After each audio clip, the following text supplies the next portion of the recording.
Officer Cadet Victoria Hamilton was leading her squad through combat training when whispers began spreading across Sandhurst Academy. "The Princess of Wales is here," someone said, "and she's asking for you specifically." Victoria froze mid-command, her rifle still raised. The 20-year-old had worked harder than anyone to earn her place at Britain's most prestigious military academy. Daughter of a coal miner from Yorkshire, she'd fought against every expectation to prove herself worthy of wearing the uniform. But why would Princess Diana want to see her? "Hamilton!" Sergeant Instructor William Morris barked. "Front and center! Now!" Victoria's squad exchanged confused glances as she jogged toward the main building, her boots echoing against the ancient stone corridors of Sandhurst. Through the tall windows, she could see the royal convoy parked outside, Range Rovers with diplomatic plates and protection officers scanning the grounds with practiced eyes. What could the People's Princess possibly want with her? The academy had been buzzing since dawn when Commandant General Robert Sterling received an unexpected call. "Her Royal Highness will be arriving within the hour," the voice from Kensington Palace had said. "She has a special request involving your cadets, and she wants no media present." Sterling had immediately gone into crisis mode. Princess Diana's visits were usually planned months in advance, with full security briefings and carefully choreographed itineraries. This spontaneous arrival suggested something entirely different was happening. As Victoria approached the commandant's office, she saw Princess Diana through the open door. The princess was dressed simply in a navy blazer and cream trousers, her famous blonde hair catching the morning sunlight streaming through the windows. She was speaking quietly with Major Patricia Ashford, the Academy's senior training officer. "Ah, Hamilton," Sterling called out, "please come in." Victoria entered the office and stood at attention, saluting sharply. Princess Diana turned toward her with that warm, genuine smile that had captivated the world. "Officer Cadet Hamilton," she said, "I've heard remarkable things about you." Victoria's mind raced. Remarkable things? From whom? She hadn't done anything particularly noteworthy lately. Just the usual training exercises, leadership drills, and academic work that every cadet completed. "Your Royal Highness," Victoria replied, maintaining her formal posture despite the princess's relaxed demeanor. Diana stepped closer, studying Victoria with keen interest. "Tell me, what made you want to serve?" The question caught Victoria off guard. She had expected formal pleasantries, perhaps a brief photo opportunity. Instead, the princess seemed genuinely curious about her motivations. "To make a difference, ma'am," Victoria answered honestly. "My father worked in the mines for 30 years. He always said the military was where ordinary people could do extraordinary things." Diana nodded thoughtfully. "Your father sounds like a wise man. And what would you say is your greatest strength as a future officer?" Victoria hesitated. Self-promotion had never come naturally to her. "I don't give up, ma'am, even when things seem impossible. Even when people doubt you because of where you come from?" The question hit deep. Victoria had faced constant skepticism from some fellow cadets who came from military families or prestigious backgrounds. They questioned whether a miner's daughter belonged at Sandhurst. "Especially then, ma'am." Diana smiled. "That's exactly what I hoped you'd say. Walk with me." As they left the office, Sterling and Major Ashford exchanged puzzled looks. This wasn't following any protocol they knew. Diana led Victoria toward the Academy's training grounds, where other cadets continued their exercises. "Victoria," she said, using her first name, "I'm here because I believe young people like you have the power to change the world. But first, I need to see what you're truly capable of." They stopped at the obstacle course, the same brutal training circuit that had broken the will of countless cadets over the decades. Rope climbs, wall scaling, mud crawls, and precision challenges that tested every aspect of physical and mental endurance. "I want you to complete this course," Diana said, "but not alone. I want you to help someone else get through it too." Victoria frowned. "Ma'am?" Diana gestured toward a young man standing awkwardly near the equipment. He was clearly not a cadet, too young, wearing civilian clothes and looking completely out of place among the military precision surrounding him. "This is Tommy Fletcher," Diana explained. "He's 16 from East London. He's never had many opportunities, but I believe he has potential. Your challenge is to get him through this course successfully." Victoria studied Tommy. He was thin, nervous, and obviously intimidated by his surroundings. The obstacle course challenged fit, trained cadets. How could she possibly help a civilian teenager complete it? "Ma'am, with respect, he's not trained for this." "Neither were you once," Diana replied. "That's not the point. The point is leadership. Real leadership means helping others achieve what they thought was impossible." Word had spread quickly through the academy. Cadets and instructors gathered at a respectful distance, watching this unprecedented scene unfold. Officer Cadet Benjamin Crawford, Victoria's closest friend, stood among them, shaking his head in disbelief. "This is mental," he whispered to another cadet. "She's setting Victoria up to fail." But Victoria approached Tommy with determination. "Right then," she said, extending her hand. "I'm Victoria, you're Tommy, and we're gonna do this together." Tommy looked terrified. "I can't do this. Look at me. I'm not army material." Victoria studied him for a moment. She recognized something in his eyes, the same doubt she'd felt when she first arrived at Sandhurst, surrounded by people who seemed to belong there more than she did. "Tommy," she said firmly, "I'm the daughter of a coal miner. 6 months ago, half the people here thought I didn't belong either. But you know what I learned? It's not about where you start. It's about refusing to quit." Princess Diana watched intently as Victoria began breaking down the obstacle course into manageable sections. Instead of treating Tommy like a burden, she approached him as a partner. "First wall," Victoria explained, pointing to a 10-foot wooden barrier. "I'll boost you up, then you help pull me over." "Teamwork." Tommy nodded nervously. As they approached the wall, Victoria could see his hands shaking. The gathered crowd watched in silence, many expecting failure. "Victoria," Tommy whispered, "what if I mess this up for you?" "Then we mess it up together," she replied. "But we don't give up."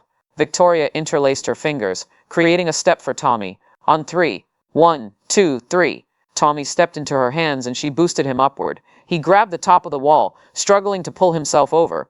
Victoria jumped, caught the edge, and began climbing beside him. "Pull yourself up," she encouraged. "You're stronger than you think."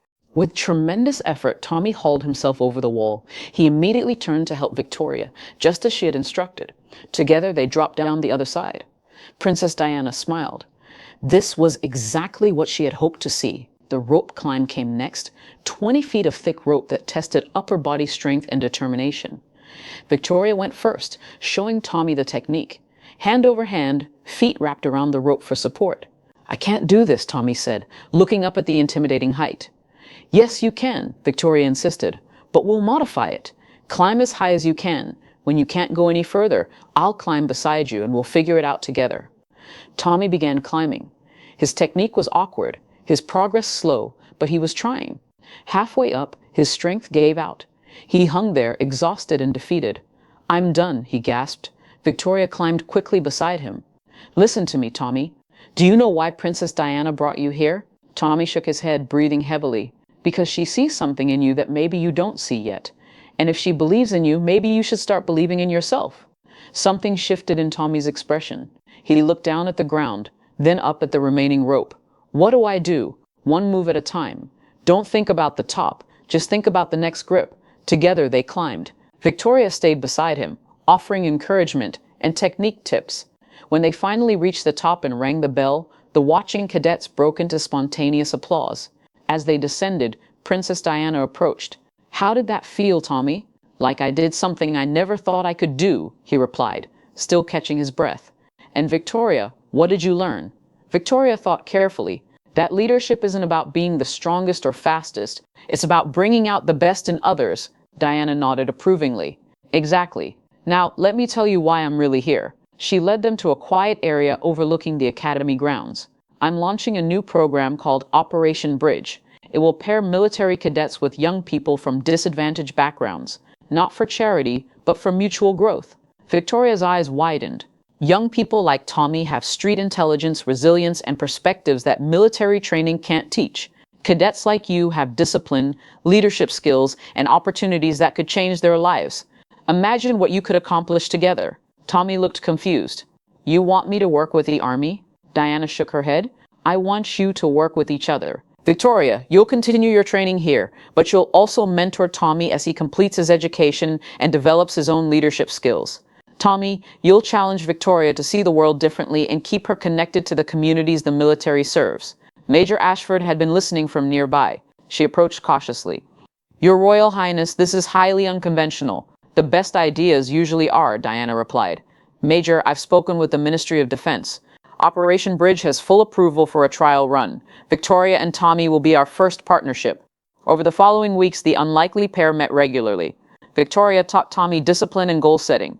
Tommy showed Victoria the realities of life outside military academies and royal palaces. Their friendship challenged both of them to grow in unexpected ways. Benjamin Crawford, initially skeptical, watched the transformation with amazement. "I have to admit," he told Victoria one evening, "you're different since you started working with Tommy. More to wear, I suppose." Victoria nodded. "He's taught me that courage looks different for everyone. For him, just showing up here that first day took more bravery than anything I've done." Meanwhile, Tommy was thriving. With Victoria's mentorship and Princess Diana's support, he was excelling in his studies and developing confidence he'd never known he possessed. "My mum can't believe it," he told Victoria during one of their sessions. "Says I stand taller now, speak differently, like I actually believe I matter."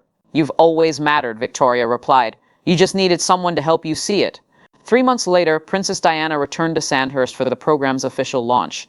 The Academy's main hall was packed with cadets, officers, government officials, and young people from across Britain who would be joining Operation Bridge. Victoria and Tommy were invited to speak about their experience. Standing before the distinguished audience, Victoria felt nervous for the first time since that initial obstacle course challenge. "When Princess Diana first brought Tommy to meet me," she began, "I thought my job was to teach him military skills. I was wrong. He taught me that real strength isn't about physical power or perfect technique. It's about getting up every day and trying to be better than you were yesterday, no matter what obstacles you face."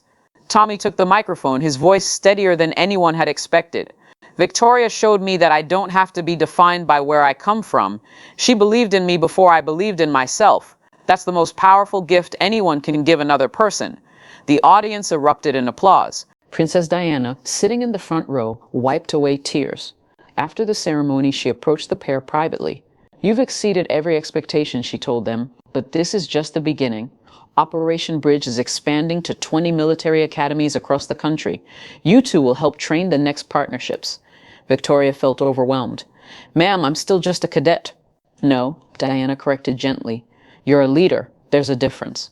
As the months passed, Operation Bridge transformed from an experimental program into a national movement. Military academies across Britain began pairing cadets with young civilians, creating bonds that strengthened both the military and the communities it served. Victoria graduated from Sandhurst with highest honors and was commissioned as a second lieutenant. Tommy, inspired by his experience, enrolled in a university engineering program with a full scholarship he had earned through Operation Bridge. On graduation day, as Victoria stood at attention in her perfectly pressed uniform, she spotted familiar faces in the crowd. Her father, who had traveled down from Yorkshire, beamed with pride. Tommy, now confident and articulate, gave her a thumbs up from the audience. And Princess Diana, who had started it all with an unexpected visit and an impossible challenge, smiled knowingly from the VIP section. During her graduation speech, Victoria reflected on the journey. "When I first came to Sandhurst, I thought success meant proving I belonged here. I was wrong. Success means using what you learn here to help others discover they belong everywhere." The audience gave her a standing ovation, but Victoria's eyes found Tommy in the crowd. He was applauding enthusiastically, and she could see that the nervous, doubtful teenager had been replaced by a young man who knew his own worth. After the ceremony, Princess Diana approached for a final conversation. "Lieutenant Hamilton," she said, using Victoria's new rank, "what's next for you?" Victoria smiled. "Wherever the Army sends me, ma'am. But I'll keep working with Operation Bridge. Tommy and I are already planning programs for inner-city schools." Diana nodded approvingly. "And Tommy, what are his plans?" "He wants to become an engineer, then come back and help design training programs that make military service more accessible to people from all backgrounds." "Perfect," Diana said. "You know, when I walked into Sandhurst that day, I was looking for proof that young people could change the world. You've given me something better. You've shown me how they're already doing it." Years later, Lieutenant Colonel Victoria Hamilton would often tell new recruits about the day Princess Diana challenged her to see leadership differently. Operation Bridge had grown into one of Britain's most successful youth development programs, with hundreds of military-civilian partnerships across the country.